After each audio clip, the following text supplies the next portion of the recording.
Many people spend their entire lives trying to force reality to respond. More effort, more pressure, more control, more pushing through resistance. And for a while, it can even look like it works. But underneath it, the body keeps tightening, the nervous system keeps bracing. Life starts feeling heavier, harder, and strangely disconnected no matter how disciplined you become. Eventually, you reach a point where you begin asking a deeper question. Why does everything feel like such a fight? Because reality does not respond only to what you want. It responds to the state you are living from while you pursue it. And if the state beneath your achievement is pressure, fear, contraction, urgency, or self-protection, then no amount of force can create real alignment. This video is about understanding the difference between forcing life and learning how to move in a way reality can actually respond to.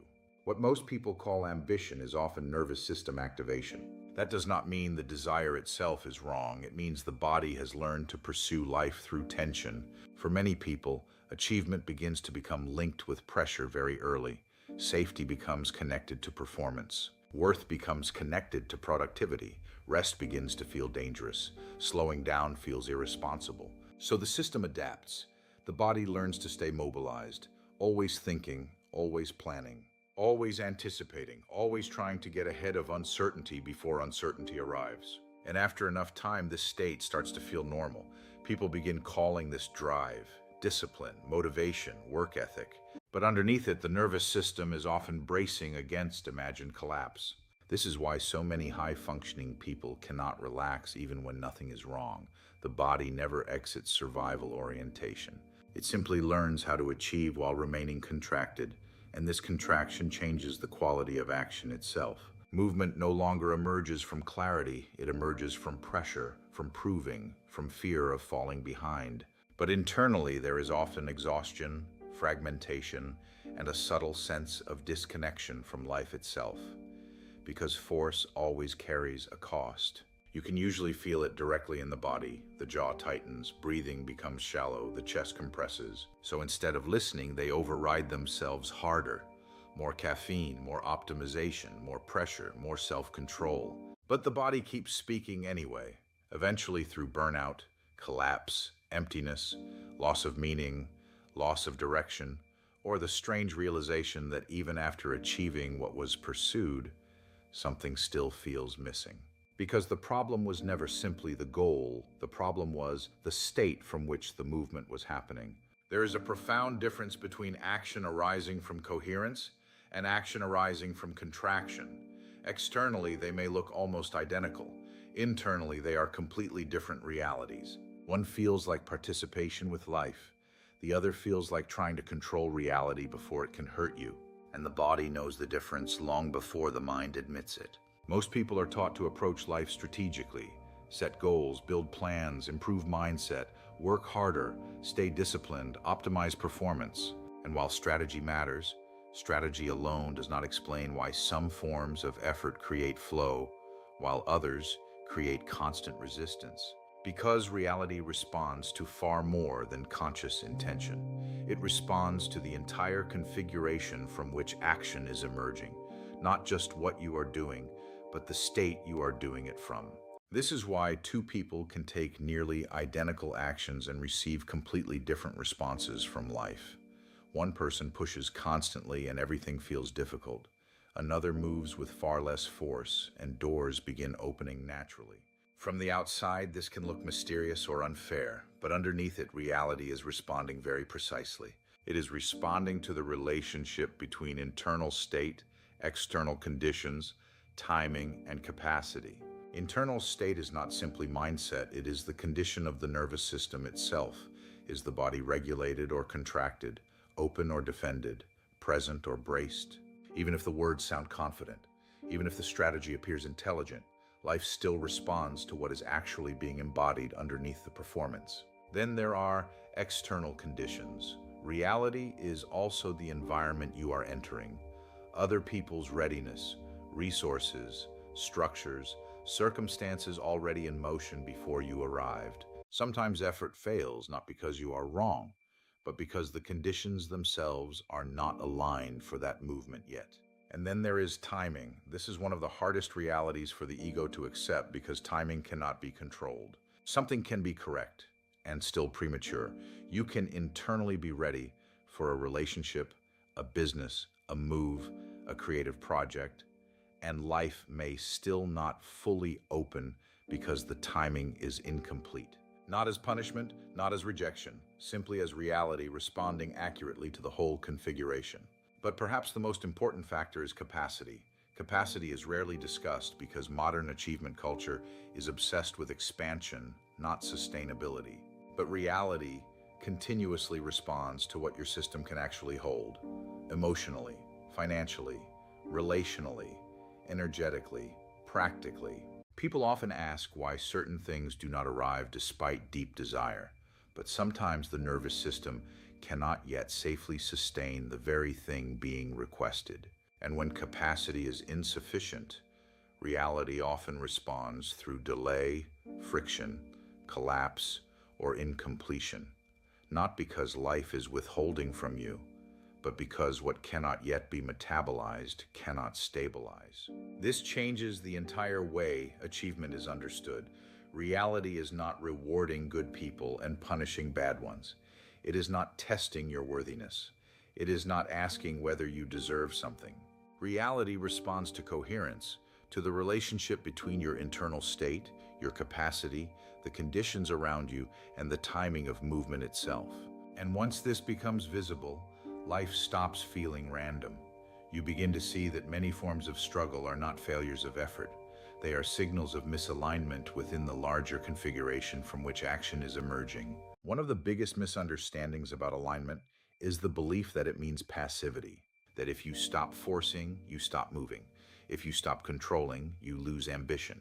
If you soften pressure, you become weak, unproductive, or directionless.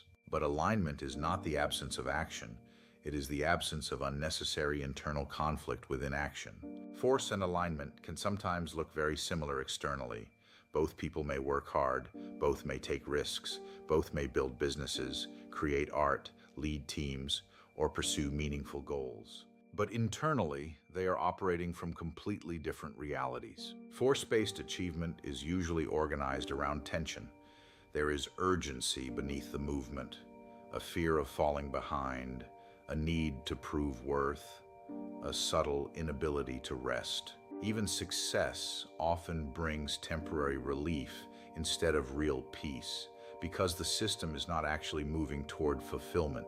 It is moving away from perceived danger. This is why many highly successful people still feel internally trapped.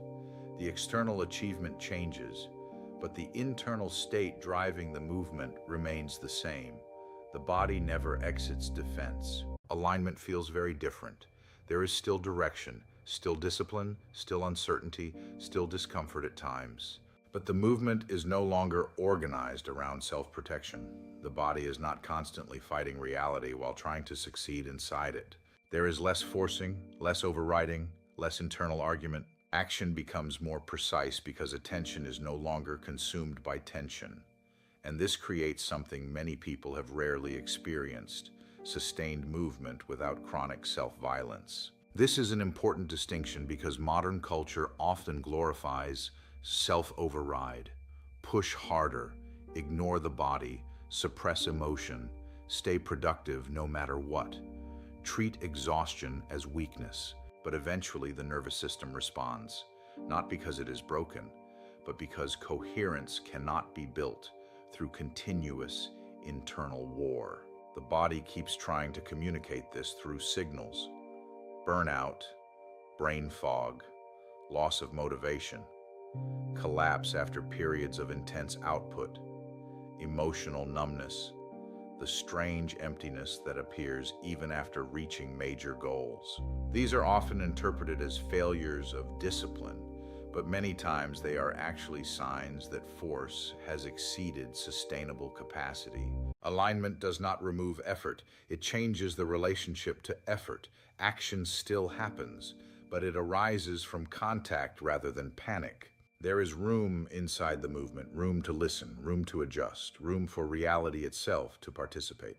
This is why aligned action often appears quieter externally. There is less drama around it, less emotional volatility, less compulsive urgency.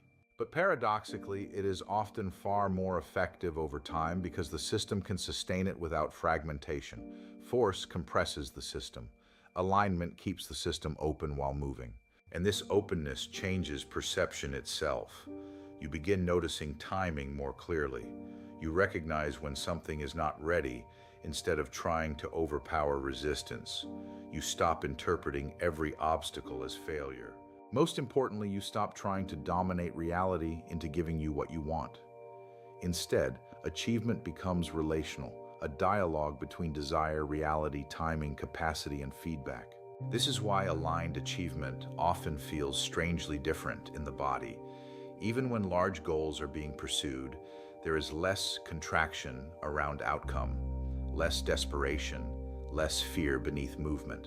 The action may still be powerful, but the nervous system is no longer organized around war. One of the biggest shifts in aligned achievement is learning to stop interpreting feedback as judgment. Most people experience reality personally. If something works, they feel validated. If something fails, they feel rejected. If there is delay, they assume they are doing something wrong. If there is friction, they believe life is against them. But reality is not operating as a judge. Reality is not rewarding you for being good. It is not punishing you for being flawed. It is not withholding outcomes because you are unworthy. Reality responds, and the response is informational before it becomes emotional. The problem is that most nervous systems translate neutral feedback into identity threats almost immediately. A relationship ending becomes, I am not enough. Exhaustion becomes, I am failing. A business slowing down becomes, I am unsafe. But these interpretations happen so quickly that people stop seeing the original signal itself, and this is where suffering intensifies. Because once interpretation takes over, the nervous system stops listening and starts defending. The body tightens. The mind obsessively searches for certainty. Action becomes reactive. People either force harder or collapse entirely. But aligned achievement requires learning how to read signals before turning them into stories. This is a very different kind of attention. Instead of immediately asking, what does this mean about me? You begin asking, what is reality showing me right now? That question changes everything because feedback starts becoming usable instead of threatening. You begin noticing things more accurately. You notice when your body tightens around a decision. You notice when exhaustion is cumulative rather than temporary. You notice when motivation is being driven by fear rather than clarity.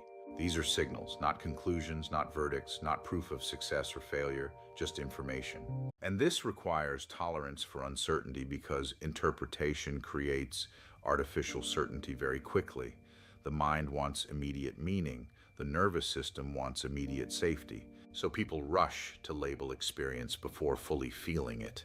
This means I should quit. This proves I'm aligned. This means I'm failing. This means it's meant to happen. But reality rarely communicates with that level of dramatic certainty.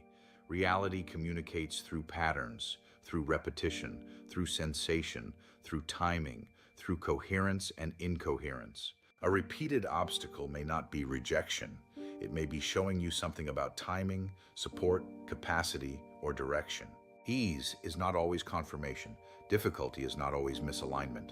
What matters is learning to stay in contact long enough to read the pattern clearly. And this becomes much easier once feedback is no longer filtered through shame or self-judgment, because the moment the nervous system stops defending identity, perception sharpens. You begin seeing reality more clearly because you are no longer arguing with what is being shown. This is why aligned achievement is deeply connected to honesty, not harshness, not self-criticism, honesty. The willingness to feel what is actually happening without immediately turning it into a story about worth. And when this capacity develops, life starts feeling less adversarial. You stop fighting feedback. You stop needing every outcome to confirm your value. You stop collapsing every difficulty into failure.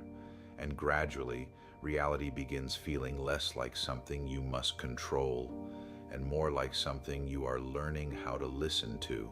Maybe the exhaustion you feel is not a sign that you are failing. Maybe it is the consequence of trying to build a life through constant internal resistance. Maybe the pressure you have been carrying for years was never strength. Maybe it was survival. And maybe the reason so many people feel disconnected, even after achieving what they thought they wanted, is because force can produce outcomes, but it cannot produce coherence. The nervous system may learn how to perform, it may learn how to push, it may learn how to override pain long enough to succeed externally. But eventually, the body begins asking a deeper question. Can this way of living actually be sustained? Because aligned achievement is not simply about getting what you want. It is about becoming someone who can remain present, regulated, and intact within what arrives. This changes the entire orientation toward life. Achievement stops being a fight for validation. It stops being an attempt to outrun inadequacy. It stops becoming a constant negotiation with fear. Instead, it becomes relational, a process of learning how to stay in contact with reality honestly enough that accurate movement can emerge. And this requires a very different kind of intelligence than most people were taught. Not more force, not more self-judgment, not endless optimization, but deeper listening. Listening to the body, listening to feedback, listening to contraction before collapse happens, listening to desire without immediately turning it into pressure, listening to reality instead of trying to dominate it. Because reality is not asking you to become perfect before life can move. It is responding to coherence, to timing, to capacity, to the actual state from which your life is unfolding.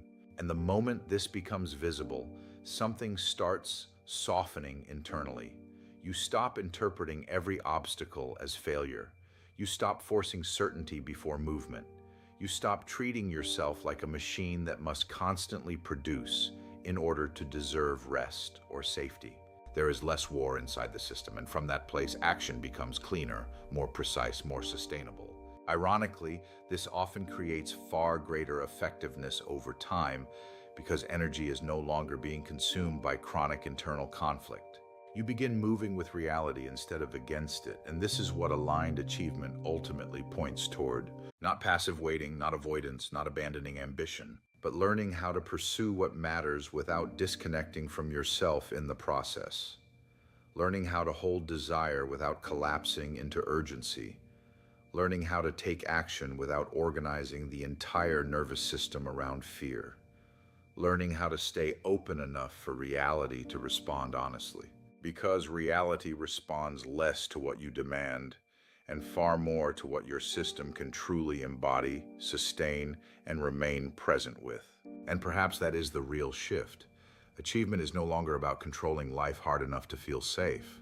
It becomes participation, contact, coherence, a way of moving where the body no longer feels at war with existence itself. And the moment you stop forcing reality to obey fear, you begin discovering what alignment actually feels like.